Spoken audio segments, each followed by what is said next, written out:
My good people, you already know who it is and what it be. This is Rob P, Pasker Real Estate, coming at you with another Tidbit Tuesday.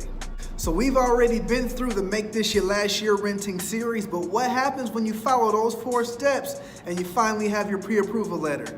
You get out here and hit the market.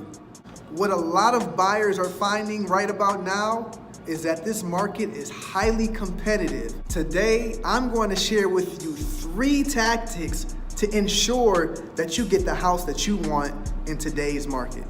In order to understand the real estate market, it's important to understand some basic economic principles. The Northwest Ohio market that we are in is unprecedented. We have a very low amount of inventory. We have a very high amount of foot traffic or demand. And when you add those 2 factors together, you get higher prices and faster transactions. To illustrate my points, I'm going to show you some statistics going back to the early 2000s. The first statistic that we're going to pay attention to is the amount of homes that we have for sale on the market, or should I say, inventory. As you can see on this map, we have the lowest amount of homes that we've had on the market since before 2006. It's unprecedented.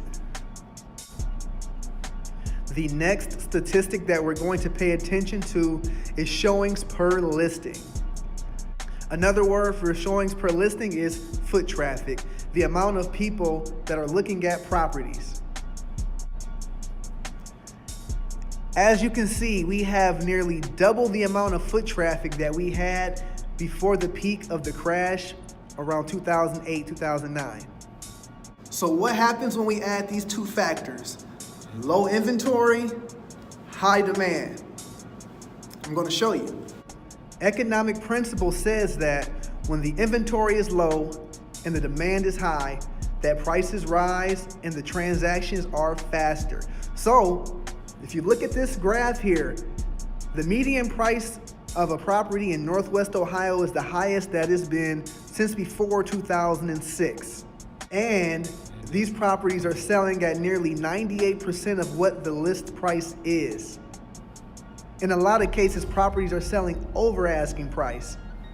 And finally, homes are selling faster than they have since before 2006, illustrated by this median days on market graph.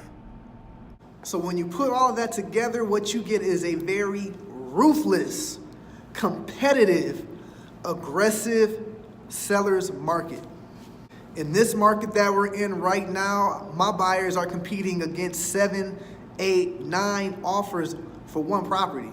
Homes are going on the market and going under contract in less than 24 hours right now.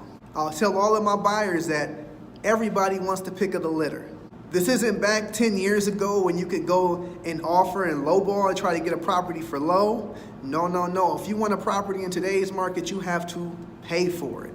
If you can get a property for 5% off of the asking price, that there is a deal, because most people right about now are writing offers over the asking price for the properties that they really want. The science and art of putting together an offer that's going to get accepted by the seller gets even more complicated when you start to bring up things such as seller concessions or different types of loans.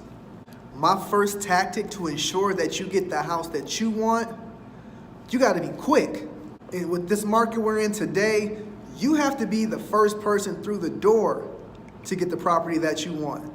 You can't wait 3 days to see the property. No, you can't wait until the weekend. In order to get the best properties in today's market, you have to be one of the first people through the door. And in some cases, if you can't make it through the door, you might have to write an offer sight unseen. Yes, I could see how it could be a risk to write an offer on a property without seeing it, but rest assured, you do have a 3-day right to an attorney's review. With your 3-day right to an attorney's review and also having an inspection period, if you finally get to the house and you're not happy with the house, you can be released and get your earnest money back and keep it moving. But more often than not, you're going to find that you are actually happy that you did that because you got the house that you truly wanted. The second tactic that I'm going to give you to get the house that you want is to be aggressive with your offer.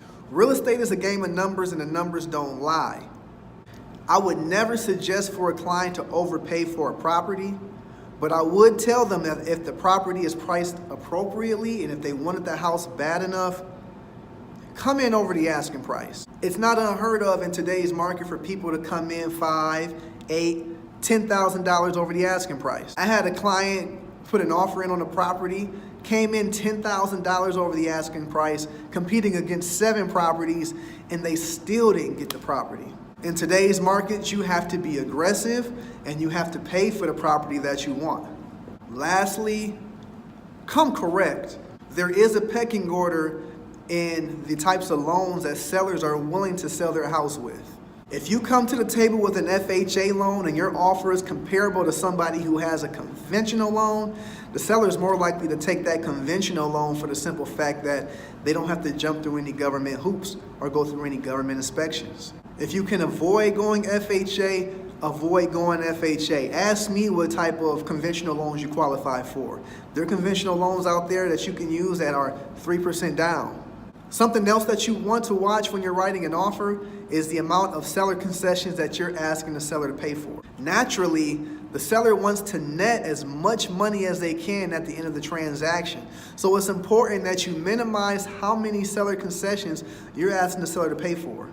If you absolutely, positively have to have seller concessions, I advise you to put those seller concessions on top of the asking price that you're asking, as long as it's underneath your price range. That way you can still get the seller concessions that you need, but also give the seller a competitive offer that's going to get them the most money that they can get for the property. I also have a few more tricks up my sleeve that I use to get my clients the houses that they want, but in order to get that stuff, you got to hit me up. Holler at me, click the link, raise your hand, let me help you make this your last year of renting. This has been another Tidbit Tuesday. I want to thank you all for spending time with me, soaking up all this knowledge, giving me a medium, and giving me an opportunity to help change lives out here in the community. I'm forever grateful, and I'm blessed to be able to make a living helping other people change their lives. You already know what I'm on, just trying to put some good people in some good homes, trying to help some people make this their last year of renting, well through home ownership. Let's change our families, let's change our communities, let's change our lives, let's change the world. You already know what it is and who it be. This is Rob P., Pasker Real Estate, PaskerRE.com, 419homefinder.com. Stay tuned.